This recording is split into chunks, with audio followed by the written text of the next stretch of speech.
இதே வந்து விஜய் அவர்கள் ஒரு நேர்காணலில் சொல்கிறார், நீங்கள் அந்த நேர்காணல் உங்களுக்கு போடுறோம் பாருங்கள். ரஜினிகாந்தோட ரசிகன் சொல்கிறார் அவர்.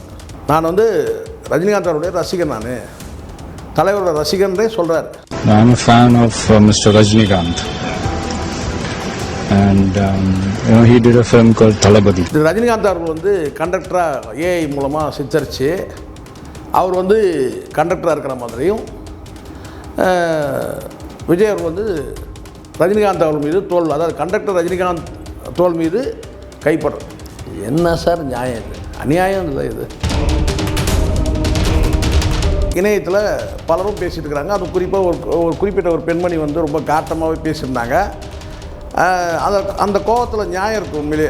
ஏன்னா அவர் போய் பல்லு ஆப்ரேஷன், அந்த ஆப்ரேஷன், இந்த ஆப்ரேஷன்லாம் பண்ணிட்டு இல்லை. ரெண்டாவது விக் இல்லாமல் உங்கள் அண்ணன் நீ பார்த்துருக்கியா? அவர் இந்த மாதிரிலாம் ஃபோட்டோ நீங்கள் வந்து கண்டக்டர் ஃபோட்டோ இதெல்லாம் இதை கேட்டால் அவர் நூற்றி சொல்லுவார், இது ஏன்பா அவ்வளோ சிரமப்பட்டீங்க, என்கிட்ட கேட்டால் நான் ஒரிஜினல் ஃபோட்டோவே என்கிட்ட கொடுத்துருப்பேன்னு சொல்லியிருப்பார். அதான் உண்மை. அவர் வந்து பார்த்தீங்கன்னா வந்து என்ன சொல்லுவோம், வால் நட்சத்திரம் சொல்லுவாங்களா, அந்த மாதிரி தான் அவர். இந்த வானத்தில் பல நட்சத்திரம் இருக்குது, அதுலேயே வந்து குறிப்பிட்ட ஒரு நட்சத்திரம் மட்டும் ஸ்பெஷலாக ஜொலிக்கும். நான் விஜய் ஃபேனு, பேசக்கூடாது, பாடி ஷேமிங் பண்ணக்கூடாதுன்றதுனால ஓரளவு தான் பொறுமையாக இருக்க முடியும். நாளைக்கு இந்த அரசு, இந்த டிவிகே அரசே கூட நாளைக்கு வந்து ஒரு நிகழ்ச்சிக்கு வந்து அவர் தலைவர் ரஜினிகாந்த் அவர்களை கூப்பிடலாம். அப்போ அவர் வருவார் தான். அவர் வந்து மறுக்கக்கூடிய ஒரு கிடையாது. அவர் குணமே நம்ம தெரிஞ்சதுனால சொல்கிறோம்.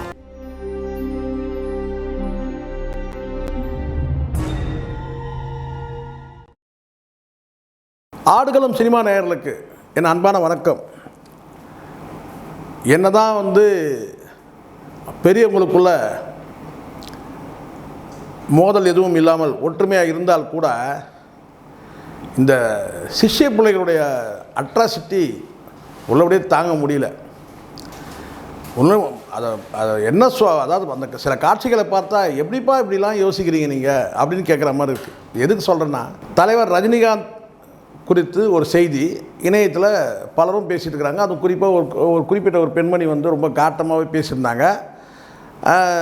அந்த கோவத்தில் நியாயம் இருக்குது உண்மையிலே.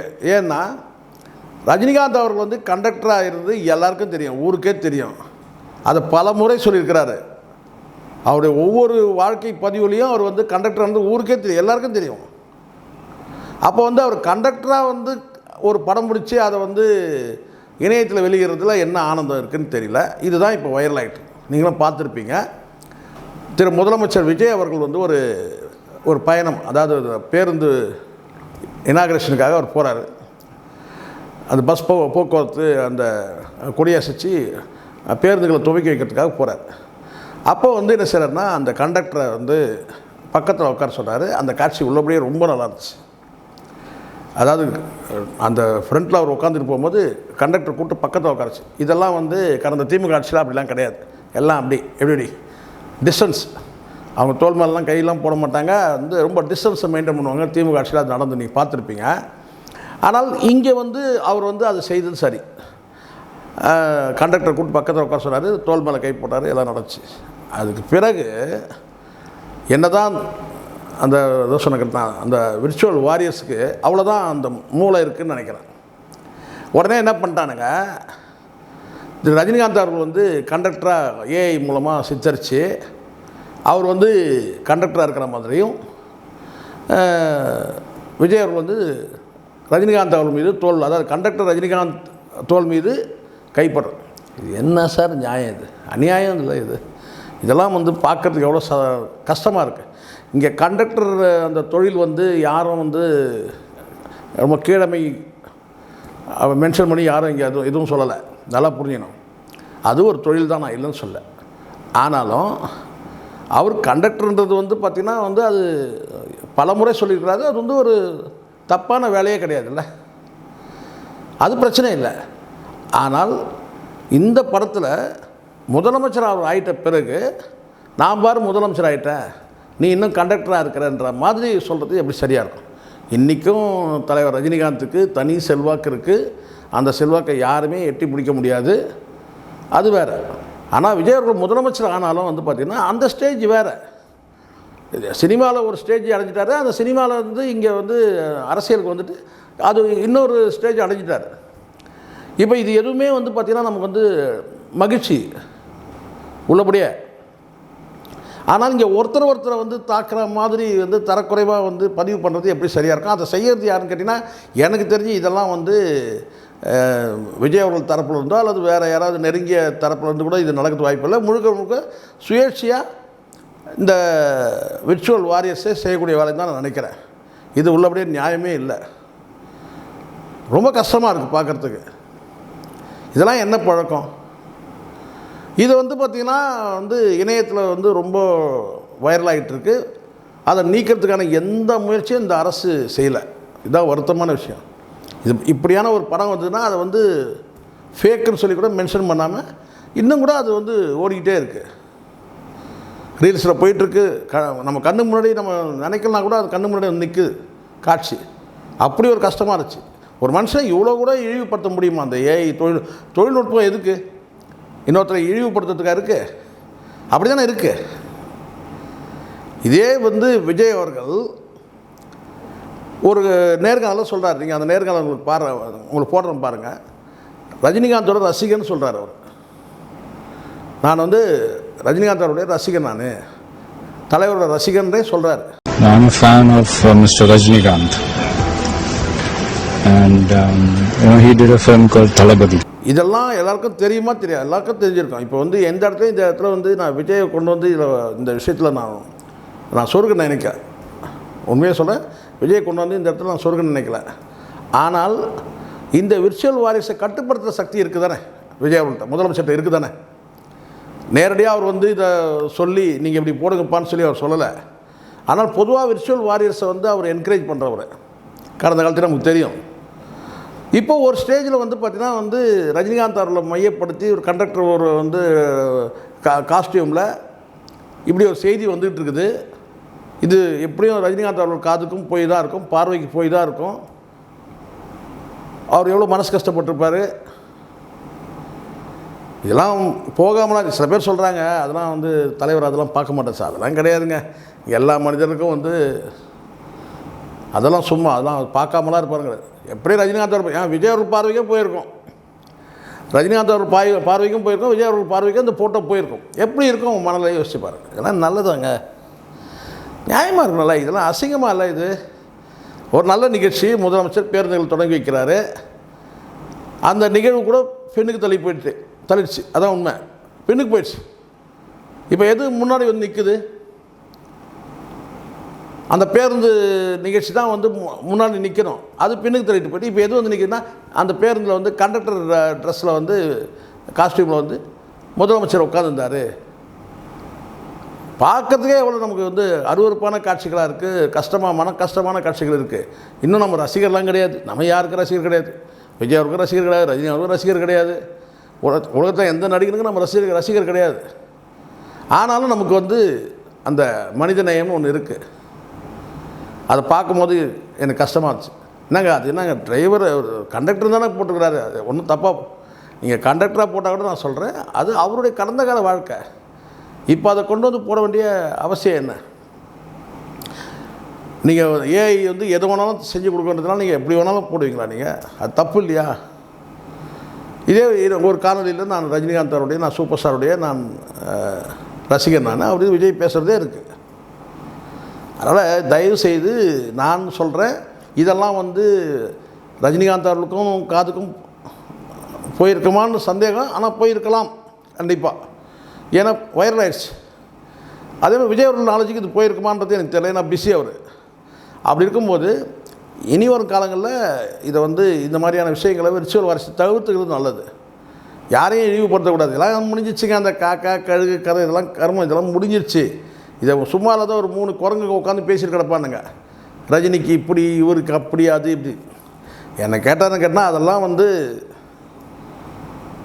அந்த காக்கா கழுகு அந்த கதை இந்த கதை இதெல்லாம் முடிஞ்சிட்டு வந்து அவரும் தலைவரே சொல்லிட்டாரு, நான் விஜய் அவர்கிட்ட நான் பேசினேன் அப்படின்னு கூட சொல்லிட்டாரு. அப்போ என்ன சொல்லியிருப்பார்? வாழ்த்துக்கள் தம்பி, நல்லா இருக்கு, மேலும் இன்னும் நீங்கள் வளரணும் அப்படின்னு சொல்லியிருக்கலாம். இப்படி தான் நல்ல வார்த்தைனா 4 வார்த்தை நல்ல வார்த்தை தான் சொல்லியிருப்பாங்க. ஒருபோதும் வன்மத்தை காட்ட போகிறது கிடையாது. வன்மத்தை காட்டக்கூடிய நபரும் தலைவர் கிடையாது. தலைவர் அப்படிப்பட்ட நபர் கிடையாது, எனக்கு தெரிஞ்சு நான் சொல்கிறேன். ஸோ அதனால் இது மாதிரியான ஒரு பிம்பத்தை எப்படி இருந்தாலும் ரஜினிகாந்த் அவர்கள் வந்து சூப்பர் ஸ்டார் தான். அவர் இந்த மாதிரிலாம் ஃபோட்டோ நீங்கள் வந்து கண்டக்டர் ஃபோட்டோ இதெல்லாம் இதை கேட்டால் அவர் திரும்ப சொல்லிப்பார், இது ஏன்ப்பா அவ்வளோ சிரமப்பட்டீங்க, என்கிட்ட கேட்டால் நான் ஒரிஜினல் ஃபோட்டோவே என்கிட்ட கொடுத்துருப்பேன்னு சொல்லியிருப்பார். அதான் உண்மை. இவ்வளோடைய தலைவர் தான் சொல்லியிருப்பார்னா, ஏன்ப்பா இவ்வளோ சிரமப்படுறீங்க இந்த ஏஐ அது இதுன்னு போட்டுன்னு, என்கிட்டயே ஒரு ஃபோட்டோ இருக்குப்பா அப்படின்னு சொல்லிட்டு கூட அதை அந்த ஃபோட்டோவை கூட கொடுத்துருக்கலாம். அதனால் யாருமே வந்து இந்த விர்ச்சுவல் வாரியர்ஸ் சொல்லுவேன் நான், ஏதோ தலைமை சொல்லிடுச்சுன்றதுனால நீங்கள் யாராவது இதுக்கு பின்னாடியில் இருப்பாங்களான்னு எனக்கு சந்தேகமாக இருக்குது. அது அந்த எந்த ஐடிவிங்கள் அது வந்து ரூட் மாஃபியா யார் வேணால் பின்னாடி இருக்கட்டும். ஆனால் செய்யக்கூடிய நபர்கள் யாரோ ஒருத்தர் தானே இதை செய்கிறாங்க. அவங்க மனசாட்சியோடு யோசிக்கணும். அவங்க சம்பளம் கொடுக்குறாங்கன்றதுக்காக எல்லாத்தையும் செஞ்சிட முடியாது. அது வந்து ரூட் மாஃபியா இதை செஞ்சுருக்குமான்றது நமக்கு தெரியல. இது வந்து கைபேசி வச்சுருக்கிற யார் வேணாலும் பண்ணலாம்னு வச்சுங்க, அப்படி தான் இருக்குது. ஏன்னா இந்த ஏஐ தொழில்நுட்பம் அந்தளவுக்கு ஆட்டி படைக்குது. இது யாராவது இன்ஸ்ட்ரக்ஷனில் செஞ்சாங்களா அல்லது வந்து சுயேட்சையாக வந்து விர்ச்சுவல் வாரிசை பண்ணாங்களான்னு எனக்கு தெரியல. அது நமக்கு வந்து சொல்லவும் முடியல. ஏன்னா இவ்வளோலாம் ஒரு கேவலப்படுத்தி ஒரு ஃபோட்டோலாம் போட முடியுமா? என்ன தான் இருந்தாலும் ஒரு மனிதரை வந்து இப்படி இவ்வளோ டீக்ரேட் பண்ணி ஒரு அப்யூஸ் பண்ணி போனோம். அப்யூஸ்ன்றது கண்டக்டர் ட்ரெஸ் அப்யூஸ்ன்னு சொல்ல, பட் அந்த உட்கார்ந்த பொசிஷன் விஜய் அவர்கள் வந்து தோல் மேலே கை போட்டிருக்கிற மாதிரி இதெல்லாம் வந்து பார்க்கும்போது நமக்கு என்ன தான் சமாதானம் சொன்னாலும் கூட பார்த்தீங்கன்னா பார்க்கும்போது நமக்கு சரியாக இல்லை. அதனால் விர்ச்சுவல் வாரிசு இனிமேலாவது இந்த மாதிரியான விஷயங்கள்லாம் செய்யாதீங்க தயவுசெய்து. இது வந்து நான் ஒரு வேண்டுகோளாக கூட வைக்கிறேன். தலைவர் அவருடைய புகழை வந்து யாரும் வந்து சீர்குலைக்க முடியாது, குறைக்க முடியாது.